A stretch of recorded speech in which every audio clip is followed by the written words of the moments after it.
자, 베드로 전서를 끝내고 지금 이제 베드로 후서를 지금 이제 접어들었습니다. 베드로가 지금 현재 이제 베드로 후서를 쓰면서 전서를 쓰고 나서 여기서 후서를 쓰고 있는 이제 이 즈음의 시기는 교회 밖으로는 로마 그 네로 황제가 그리스도인들을 굉장히 박해하는 그런 이제 시기였습니다. 그리고 이제 교회 안쪽으로는 이 교회 안에 거짓 선생들이 들어와서 믿음이 약한 성도들을 이상하게 잘못되게 인도하고 있는 그런 이제 시대. 그리고 이제 교회 안팎으로 이렇게 시련과 시험과 이런 핍박이 굉장히 일어나고 있는 그런 그 때였습니다.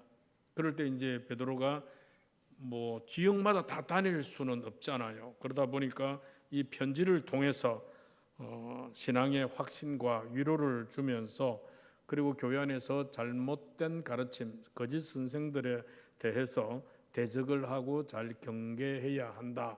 이것을 이제 권면을 하고 있는 그런 부분들입니다. 이 편지를 과연 누가 썼을까라고는 저자 문제입니다. 1절에서 이 서신의 저자를 예수 그리스도의 종과 사도인 시몬 베드로라고 정확하게 밝히고 있습니다. 뭐 초대교회 학자들과 그 신신학자들 가운데에서는 이 베드로 전서의 어떤 편지의 어떤 문맥이나 이런 어떤 내용들하고 베드로 후서의 이 문맥과 내용이 좀 안 맞는다, 비슷하지 않다. 그래서 이 서신서가 저자가 베드로가 아닐 수가 있는 것 같다, 그렇게 제기하고 있습니다만은, 그러나 서론에서 말하는 대로 그 예수 그리스도의 종 그리고 사도인 나 베드로가, 시몬 베드로가, 시몬이라는 말은 원래 자기 이름입니다. 베드로는 예수님께 지어준 이름이고 자기를 밝히고 있는데, 서론에서도 그래 밝혀 있고, 그 다음에 3장 1절에 보면은 자신이 둘째 편지를 쓴다라는 말이 나옵니다. 그리고 자신이 사도임을 증언하는 말이 계속 나오고, 그리스도, 그 다음에 또 하나는 예수님께서 변화산에서 변화하신 그 모습을 직접 내가 목격한 그런 그 사람으로서 이 말씀을 전한다라고 하는 그런 증거들을 보아서 이 서신도 역시 베드로가 쓴 것이다라고 그렇게 할 수가 있습니다. 그럼 이 편지를 누구에게 썼을까요? 수신자가 누굴까요?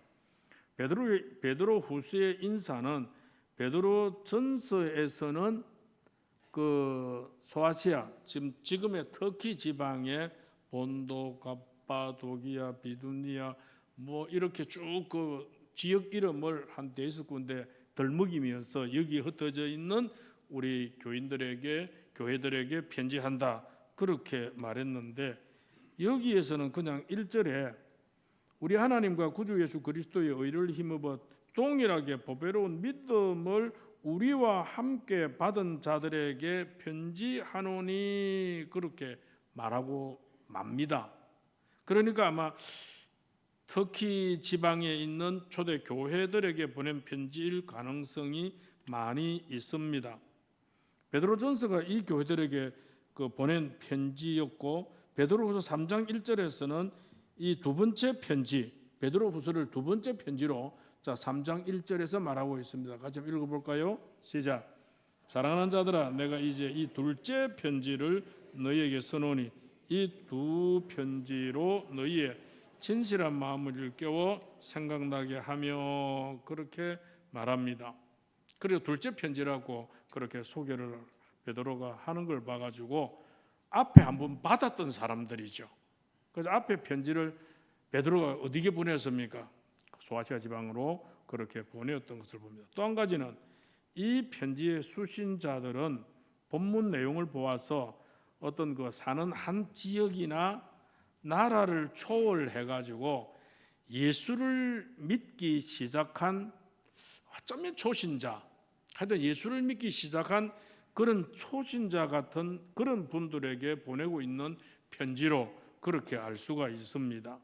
베드로는 이러한 그 초신자들을 일깨워서 항상 진리를 좀 생각을 하고 진리 안에서 굳게 서도록 그렇게 하기 위해서 이 편지를 내가 쓴다, 또 편지를 한다, 그렇게 말합니다. 그래서 1장 저 밑에 12절 13절을 보면은 이렇게 말하고 있습니다. 같이 한번 읽을까요? 시작. 그러므로 너희가 이것을 알고 이미 있는 진리에 서 있으나 내가 항상 너희에게 생각나게 하려 하노라. 내가 이 장막에 있을 동안에 너희를 일깨워 생각나게 함이 옳은 줄로 여기노니. 초신자들은 거짓 선생들에게 유혹을 받아서 잘못된 길로 빠지기가 쉽잖아요. 예수를 오래 믿은 사람은 이단이나 또 다른 이상한 교리를 가지고 다가오는 사람의 이야기를 좀 듣다 보면 저 좀 이상한데 아닌데 그래서 걸러내 버립니다. 안 따라갑니다. 근데 신앙이 없거나 성경의 지식이 모자라거나 판단이 미숙한 자들은 아주 미혹적인 말로 유혹하거나 아주 그 인간의 말에 듣기에 달콤하게 다가오는 그 말에는 자기는 모르게 넘어갈 수밖에 없죠. 그럼 너희가 이미 진리의 12절에 진리에 서 있지만은 잘 믿는 줄로 내가 생각하겠지만은 내가 항상 너희에게 생각나게 하려 합니다. 그러면서 내가 이 장막에 있을 동안에 너희를 일깨워 생각나게 함이 13절에 옳은 줄 여긴다, 그렇게 말하고 있습니다.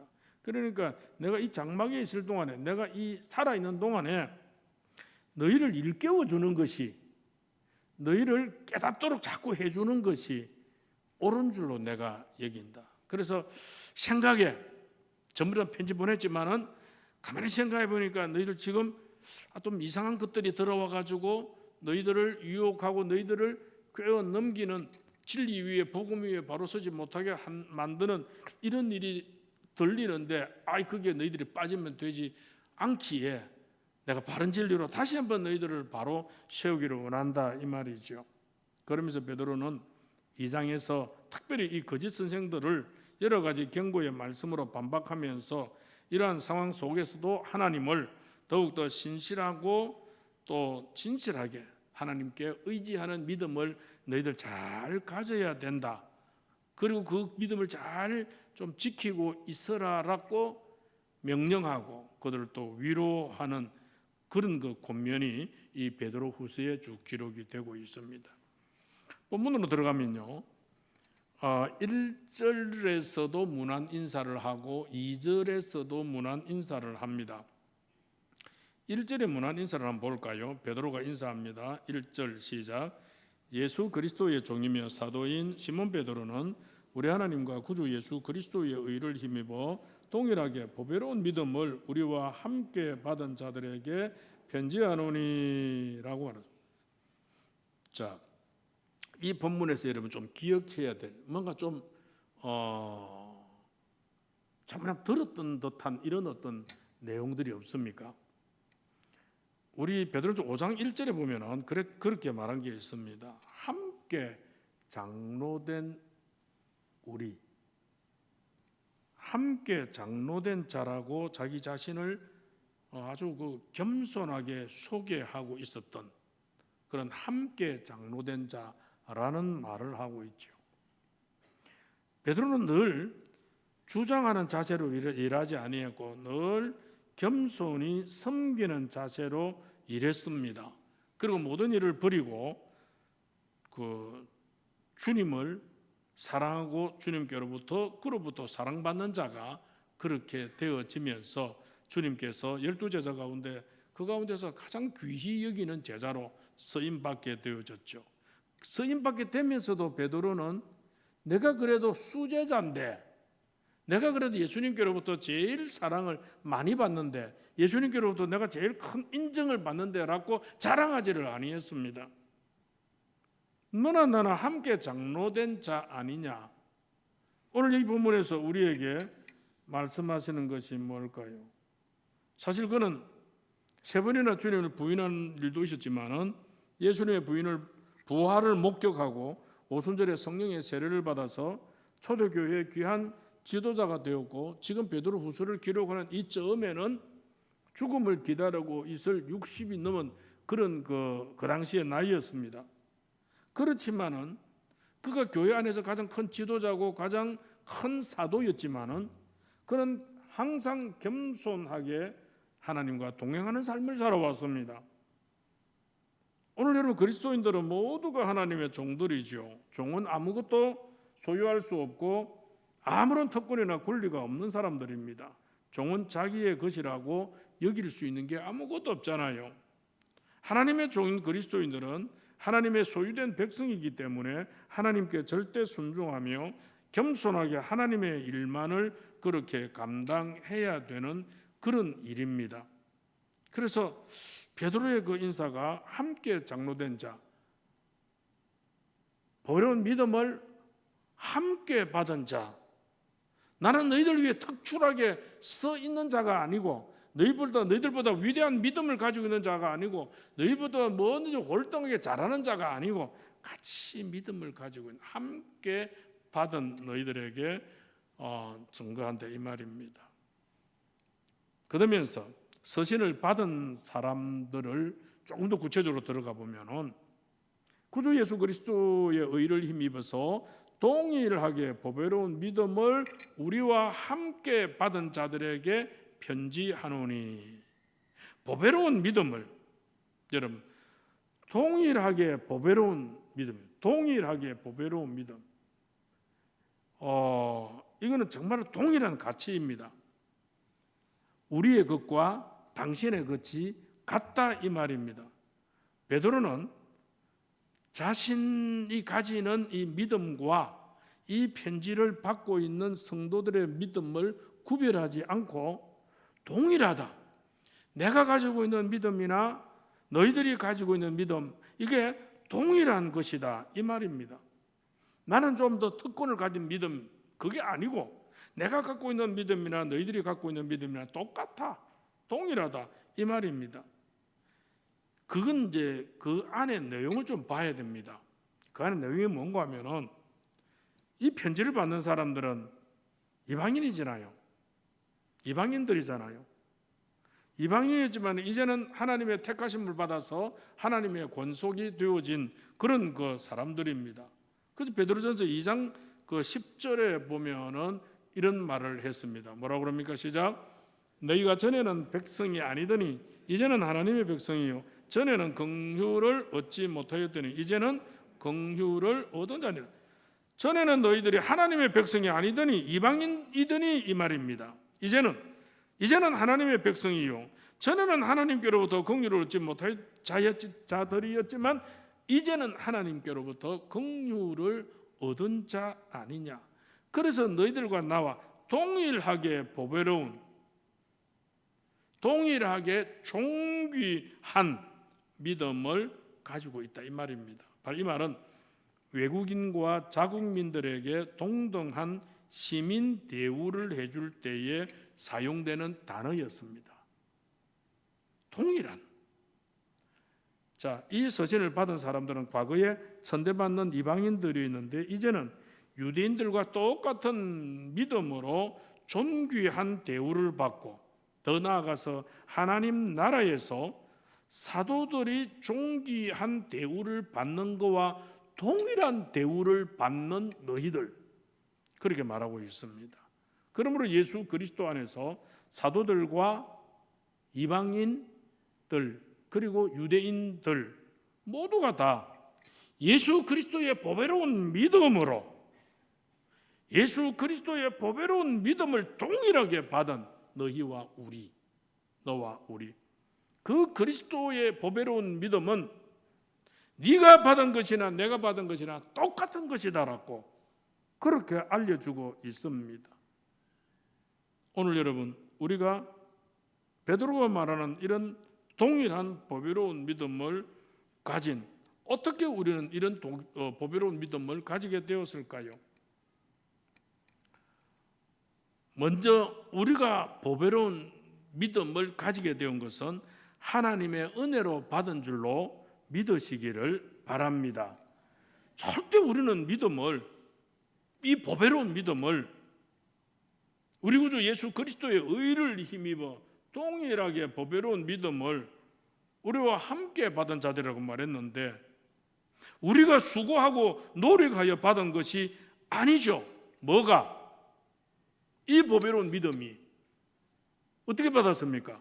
하나님의 은혜로, 값없는 은혜로 오늘 우리가 받은 줄로 믿습니다. 우리는 하나님의 어린 양 되시는 예수 그리스도의 피로 말미암아 존귀한 믿음을 가지게 되었습니다. 여기 우리가 뭔가 치렀나요? 우리가 대가를 치른 것은 없습니다. 이 귀한 믿음은요, 우리의 인간의 의로 말미암지 아니하고 1절에 말한 것처럼 하나님과 구주 예수 그리스도의 의에 의해서 힘입어 오는 것이다 이 말입니다. 놀라운 진리 아닙니까? 우리는 다른 나라, 다른 민족, 다른 곳에 있는 그리스도인들을 만나는 경험들을 많이 합니다. 선교지를 가든지 어디를 가다 보면은 만일 그들이 예수 그리스도 안에서 참된 신자라고 하면은 우리는 언어와 문화를 초월해서 성령 안에서 그들과 함께 교제할 수 있고 그들과 함께 이야기를 나눌 수가 있고 믿음을 나눌 수 있고 복음을 나눌 수가 있고 함께 전도의 선교의 사명들, 사역들을 감당할 수 있더라 이 말입니다. 바로 이것이 성령이 우리를 하나 되게 하심이고 그리스도인의 신앙의 삶의 특징인 것입니다. 바로 우리는 예수 그리스도의 몸의 각 지체들이고 예수 그리스도는 몸의 머리가 되시는 그런 일입니다. 그래서 베드로후서 1장 1절에서 말하고 있는 이 베드로의 바로 그 인사는 보배로운 믿음을 소유한 너와 우리다. 우리 모두는 주 안에서 하나였다라는 것이 우리에게 말씀하고 있는 그런 그 내용이었습니다. 2절에 보니까 문안인사가 또 하나 나오죠. 2절에 뭐라고 그럽니까? 시작. 하나님과 우리 주 예수를 알므로 은혜와 평강이 너희에게 많을지어다 라고 말합니다. 여기 은혜와 평강은 헬라인이나 유대인들이 일반적으로 많이 사용되던 그런 그 언어였고 인사였습니다. 우리나라는 인사가 보통 잘 편하게 말하는 인사가 뭡니까? 아침 밥 샀습니까? 아침에 만나 아침 밥 샀습니까? 식사하셨습니까? 그리고 참 옛날에 너무 못 먹고 너무 또 배불리 못 먹은 그런 그 한이 맺혀가지고 그래서 식사하셨습니까? 많이 자셨습니까? 맛이 있었습니까? 그래서 음식에 대한 것을 가지고 우리는 아주 쉽게 그렇게 인사를 그렇게 많이 나누기도 그렇게 합니다. 그런데 이제 이 이민족들, 이 중동 이 지역에서는 사실 전쟁이 너무 많았습니다.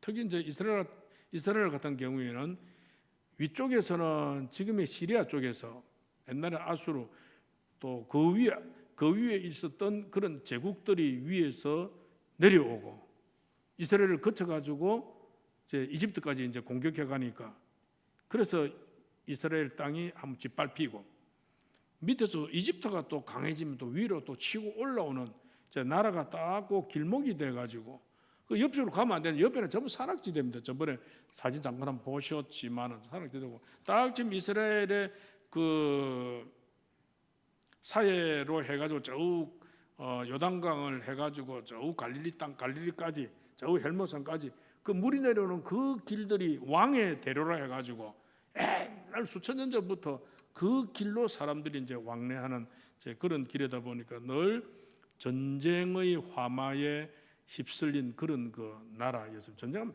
이스라엘 역사 쭉 보면은 전부 전쟁의 역사 아닙니까? 그러니까 이 사람들은 참 자고 일어나면은 괜찮나 안부의 인사입니다. 괜찮나?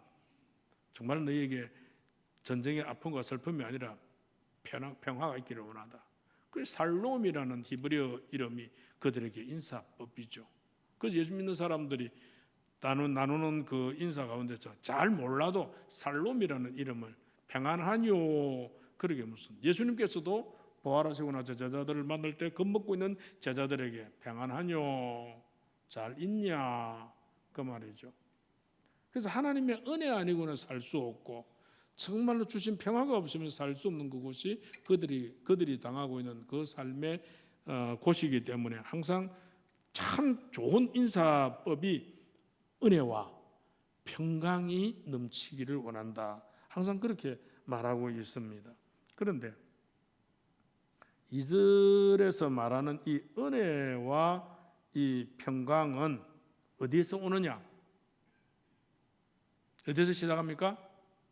하나님과 우리 주 예수를 알므로 어떤 결과가 일어나기를 원합니까? 은혜와 평강이 너희에게 더욱더 많을지어다. 여기에 하나님과 우리 주 예수를 뭐함으로?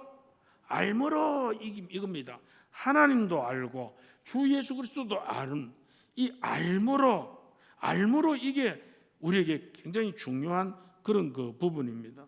원래 안다라고 하는 여기에는 두 가지 의미가 있습니다. 하나는 지식이 늘어난다. 그리고 더 크고 더 많은 분량의 어떤 지식, 그걸 말하죠. 그런데 은혜와 평강은 예수 그리스도를 더욱더 아는 자들에게 이 은혜와 평강이 더욱더 많아진다, 그 말이에요. 다시 말하면 그들은 이 큰 그 은혜를 예수 그리스도에 대해서 더 잘 알므로 더 깊은 하나님의 평강과 하나님의 은혜를 체험하게 된다는 거죠. 또 하나는 이 알미다 이 말은 충만한 지식, 완전한 지식을 의미합니다. 여러분, 과학적인 지식은 완전한 지식이 될 수 있을까요? 예스입니까? 노입니까? 노죠. 왜요? 변합니다. 우리 인간이 지금까지 어떠한 부분에 대해서 연구하고 그래서 이건 이런 그 증명이 되어졌다라고 말했는데 몇십 년도 안 가가지고 그게 뒤집혀지는 일이 또 일어나죠. 그거보다는 이기였다.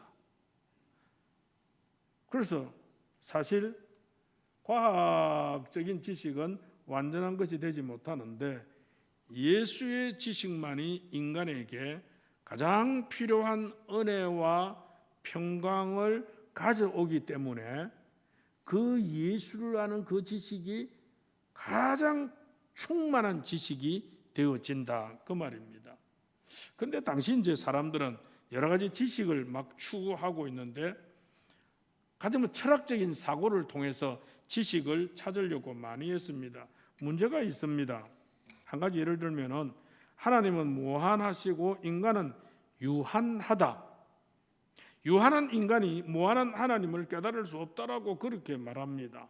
그러면서 우리 요즘 욥기를 바라보면은 욥기 11장 7절에 뭐라 그러냐면은 이렇게 말합니다. 소발이 네가 하나님의 오묘함을 어찌 능히 청량하며 전능자를 어찌 능히 완전히 알겠느냐라고 질문을 합니다. 하나님은 알려주셔야 하고 인간의 마음으로 하나님을 다 찾을 수도 없고 알 수도 없다고 합니다. 그 이유는 뭘까요? 하나님께서 자신을 알려주실 때에만 인간이 하나님을 알 수 있기 때문이죠. 또 하나는 사람들은 신비적 체험을 많이 가지는데 신비적 체험을 통한 지식을 사람들은 많이 찾고 있습니다. 그 신비적인 체험과 감정은 자기 주관적으로 자기 도취와 만족에 빠지게 되어지죠. 즉 예수 그리스도에 대한 지식은 철학적인 사고나 신비적인 그런 그 체험으로 믿어지는 것이 아니라는 겁니다.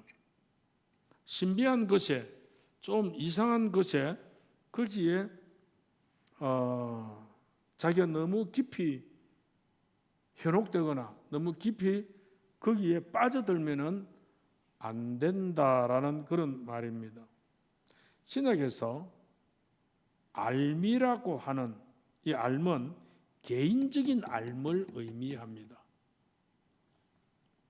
디모데후서 1장 12절에 디모데후서 1장 12절 같이 한번 읽겠습니다. 시작. 이로 말미암아 내가 또 이 고난을 받되 부끄러워하지 아니함은 내가 믿는 자를 내가 알고 또한 내가 의탁한 것을 그날까지 그가 능히 지키실 줄을 확신함이라. 내가 무엇을 믿는 것을 안다고 말하지 않고 내가 의뢰하는 자를 안다라고 그렇게 말하고 있습니다. 조금 어려운 말인지 모르겠는데 쉽게 풀이하면은 오늘날 우리가 예수님을 지성적으로 아는 것이 아니고 지식적으로 아는 것이 아니고 예수에 대한 역사를 아는 게 아니고 내 존재의 깊은 차원에서 주님을 알아야 한다 그 말입니다. 제가 언제 이야기하셨죠? 그냥 예수를 가해서 그냥 조금 예수님의 겉옷만 요래조래 만져지는, 예수님의 겉옷만 덜쳐지고 예수님의 겉옷만 만져지고 그 가해서 그렇게 좀 이래 하지 말고 우리 자신이 확 좀 예수님을 좀 해짓고 예수님은 저 깊은 웅덩이에 깊은 샘물에 내 두레박을 던져 넣어서 그 예수의 진액을 퍼올려 먹을 수 있는 예수의 가장 깊은 핵에까지 끝자리가 아니라 안에 중심 핵 거기까지 좀 들어가서 정말 진정한 예수를 만날 수 있고 예수를 체험할 수 있는 그런 자리에까지 우리가 이르러 가는 거기에 진정한 은혜와 평강이 있을 수 있다 이 말입니다. 우리가 복음을 알고 주님을 알아도 진정하게 바로 체험되어지면은 진정으로 핵심 그 꼭 안에 동그라미 안에 들어가게 되어지면은 우리가 한 그 복음이 나의 전부가 되어집니다. 그러나 주님을 아는데 이 껍데기도 알아보고 그 가액거 한번 덜차봐서도 알고 조금 아는데 그런데 복음을 알고 주님을 알아도 아는 그것이 삶 가운데 실천이 되지 않고 있다면 우리는 아직 우리의 전 존재를 가지고 전 인격을 가지고 주님을 믿지 않는 것이고 주님을 알지 못하는 것이다 그 말입니다. 주님을 알아도 깨닫지 못하는 경우가 참 많이 있습니다. 안다고 반드시 이해하고 깨닫는 것은 아니죠. 바로 주님을 아는 자는 많이 있으나 자신의 존재와 인격으로 주님을 이해하고 깨닫지 못하고 만나지 못한 사람들이 참 많이 있습니다. 그러나 중요한 것은 여러분, 진정으로 주님을 알고 깨닫는 지식이 하나님의 은혜와 평강을 주시는 참 지식인 줄로 믿으시기를 바랍니다. 그리스도를 믿는 그리스도인의 지식은 우리 예수님을 개인적으로 아는 지식입니다. 개인적으로 만나는 지식입니다. 개인적으로 예수님을 체험하고 개인적으로 예수님과 더불어 정말로 울고 불고 할 수 있는 주님의 핵심적인 자리에 들어가서 주님을 만난 그 사람이 진짜 예수 믿는 사람입니다. 진짜 예수를 아는 사람입니다. 그래서 그가 하나님과 우리 주 예수의 보배로운 믿음을 아는 자에게 은혜와 평강이 넘치리라 그 말이에요. 주님과 매일 동행하면서 주님과 깊은 교제 가운데 있으면 주님을 개인적으로 아는 지식을 얻게 되어지는 것이죠. 예수를 믿으면서도 맨날 짜증 속에 놓여 있고 예수를 믿는다 하면서 맨날 불평 속에 놓여 있고 예수를 믿으면서도 부정적인 생각 속에 사로잡혀 있고 예수를 믿으면서도 사람들과 인간관계가 편치 못하고 예수를 믿으면서도 독단적이고 자기 자아와 자기 주장과 중심에 빠져 있다면 아직 예수를 잘 못 믿는 겁니다. 예수를 진정으로 모시지 못한 자입니다. 한번 자기 자신을 점검해 보시기를 바랍니다. 오늘 베드로가 하는 말이 우리 주 하나님과 우리 주 예수 그리스도의 보배로운 그 믿음을 동일하게 함께 체험한 자로 너희들을 내가 여긴다 이 말이었는데 그런 자에게 진정한 하나님의 은혜와 평강이 우리를 다스리게 되어진다라고 하는 그런 말이죠. 요한복음 17장 3절에 영생을 소유한 우리가 뭐라고 그럽니까? 시작. 영생은 곧 유일하신 참 하나님과 그가 보내신 자 예수 그리스도를 아는 것이다. 여러분, 이 아는 것이다 이거는 그냥 껍데기로 아는 것이다 이게 아니고요. 그 예수를 체험한 거다 이 말입니다. 예수를 체험하고 나면은 예수가 만나고 싶습니다. 예수를 체험하고 나면 하나님의 품에 안기고 싶습니다. 주님의 품에 안기고 싶고요. 그 주님의 보호를 받고 싶고요. 그 주님께로부터 오는 지혜를 얻고 싶고요. 그 주님이 이끄시는 대로 따르기를 원하고요. 그 주님이 말씀하시는 것을 삶 가운데 적용하려고 애를 쓰고요. 그런 자에게 분명한 영생이 약속되어 있고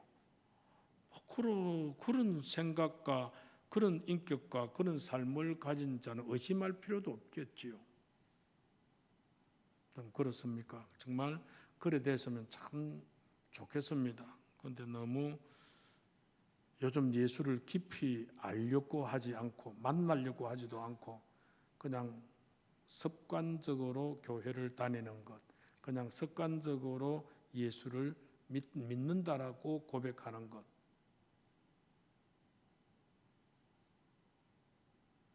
예배하는 것이 그렇게 좋습니까? 여러분의 삶 가운데 예배하는 게 그렇게 좋습니까? 아멘입니까? 그냥 그렇습니까? 진짜 그렇습니까? 진짜 아멘입니까?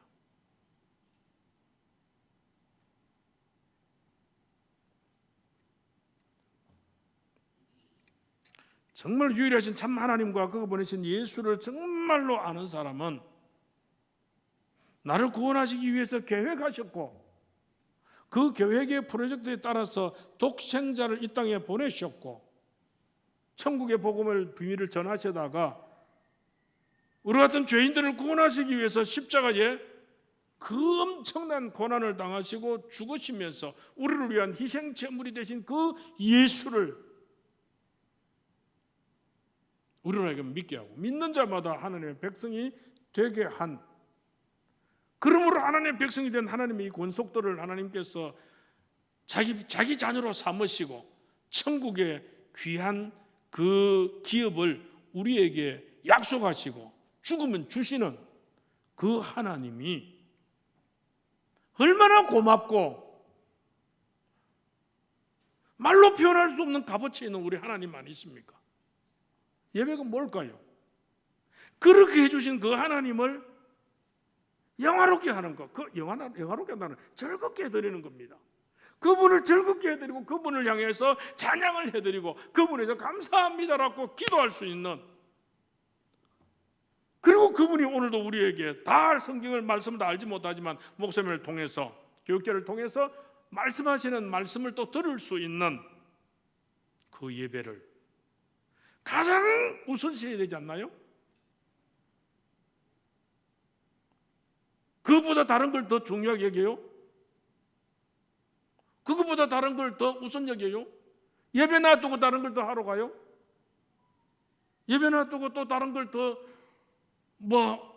중요하게 여겨가지고 그걸 한다고요? 하십시오. 괜찮습니다. 그 신앙 그것뿐이니까 저 사람 신앙은 저것밖에 안 되는구나. 그 자기 신앙과 자기 믿음을 그냥 표현해 주는 것 뿐이에요. 근데 이 와그라 놓고 하면은 내가 바쁘요. 내가 할 일이 있는데요. 그래 하면 멱살을 잡고 끌고 올 겁니까? 어찌할 겁니까? 그런 낙하고 놔둬야죠. 이렇게 말씀으로 권면하고 말씀으로 이야기할 때에 그렇구나 하면서 나의 걸음은 어땠을까 생각하고 하나님께서 참 기뻐하시는 걸음들로 하나님께 기뻐하는 삶으로 내가 살아야 되는데, 오늘 여기서 우리를 예수 그리스도를 좀 이래 바로 알아라. 하나님께서 바로 아느냐? 나를 대신해서 죽어준 놈이 누가 있느냐 이거예요. 우리 예수님 말고 누가 나를 위해서 죽어주고 나를 살리기 위해서 대신 희생한 자가 누가 있습니까? 그런 이 예수를 못 번제한다고요? 이 예수를 중요하게 여기지 않아야 한다고요? 다른 그 어느 것보다도 가장 값 있는 돈으로 우리가 계산하지 아니한다고요? 그 예수님만이 나의 가장 귀한 존재고, 그 예수님만이 나의 삶 가운데 가장 우선시 되어져야 되고, 그 예수님, 그 하나님을 가장 기쁘시게 하고자 하는 그런 나의 모습이 뭘까? 하나님이 사람을 지으신 목적은 사람을 통해서 하나님이 영광을 받으시기 원함이고, 예배를 통해서 하나님이 찬송을 받기를 원한다 그랬어요. 우리가 부르는 찬송은 하나님께서 참 기뻐하시는, 하나님이 원하시는 우리의 행위입니다. 하나님께서 바라시고 이래 해라 하는데도 안 하면 그거는 참 나쁜 사람이지요. 그러니까 찬양을 할 때도 억지로 하지 말고, 굳은 표정을 하지 말고, 날 구원하신 그 하나님의 은혜를 생각하면서 정말로 우리의 마음에 지정의 감정을 표현하면서 하나님을 찬양하고, 두 손 들고 찬양하고 두 손 들고 기도하는 것은 당연한 일입니다. 근데 손 드는 게 그리 어렵습니까? 작방 기도할 때 좀 손 들고 기도하자 해도, 손 들고 찬양하자 해도 바짝 한번 들어보십시오. 근데 이제 들기는 그냥 요래 들어가지고 이제 요래 하는 사람도 있습니다. 팔이 아프긴 아파요. 나도 한번 들고 하다 보면 팔이 아픕니다. 그때는 이 손 내려가지고 마이크 잡다가 또 팔 아픈 이 손 내리고 이 손 마이크 잡고 바꿔가지고 하기도 하고 막 이래 하고 하는데, 그래서 힘을 다해서 찬양하는 일이나 예배를 드리는 거나 기도하는 것도 정말로 마음을 다하다 보면요, 하나님께서 입술에 은혜를 주셔서 방언을 주시기도 하고 입술을 열어서 기도하기도 하시고, 그래야 잘잘잘잘잘 하나님 앞에 기도할 수도 있지만, 어떤 때는 마음이 억이차면 말도 안 나와요. 그럴 때 하나님을 주여라고 부르면 되죠. 내 속을 주님이 모르십니까? 중요한 거는 뭡니까? 이러나 저러나 주님께 기도하는 그 일이 중요한 거 아닙니까? 오늘 베드로가 말한 은혜와 평강이 하나님과 예수 그리스도를 아는 데서 온다라고 하는 이것은 종교적인 지식이 아니고 예수 그리스도와의 개인적이고 인격적인 신앙의 관계를 말하는 것입니다. 그래서 바울은 그리스도를 아는 지식이 고상한 지식이라고 고백하면서 빌립보 3장 8절에 이렇게 말합니다. 뭐라고 그러죠? 시작. 또한 모든 것을 해로 여김은 내 주 그리스도 예수를 아는 지식이 가장 고상하기 때문이라. 내가 그를 위하여 모든 것을 잃어버리고 배설물로 여김은 그리스도를 얻고 그 안에서 발견되려 함이라.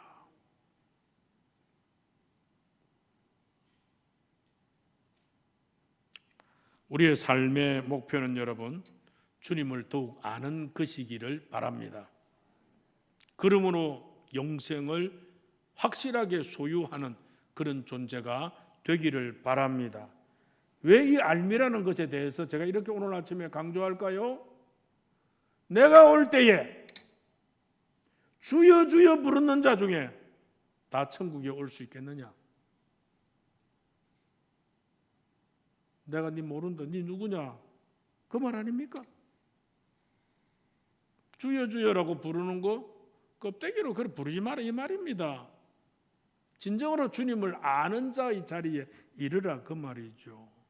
많은 사람이 선지자 노릇해도, 많은 사람이 귀한 장로의 노릇을 해도, 많은 사람이 어떤 충성된 일을 많이 했다 할지라도 그가 자기의 의를 위해 했다면, 예수는 거기에 없고 자기의 의를 위해 했다면 그건 예수님께서 나 모른다 그럽니다.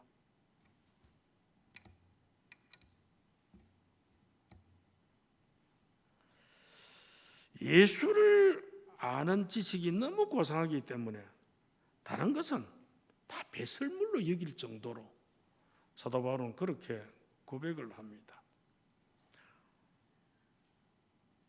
오늘 우리는 하나님의 은혜와 평강 가운데에서 주님을 영화롭게 하는 것이 정말 우리가 해야 될 귀한 길이고, 그러므로 우리는 주님을 힘써 알므로 계속해서 우리에게는 진정한 은혜와 평강의 삶이 유지가 되어지고, 그리고 우리의 삶을 주님을 위해서 살아갈 수 있는 그런 삶이 되어지고 정말 주님께서 인정하시는, 인정받는, 우리 하나님 주님께서는 인정하시고 우리는 주님께로 인정받는 그런 삶이 되시기를 주의 이름으로 축원합니다.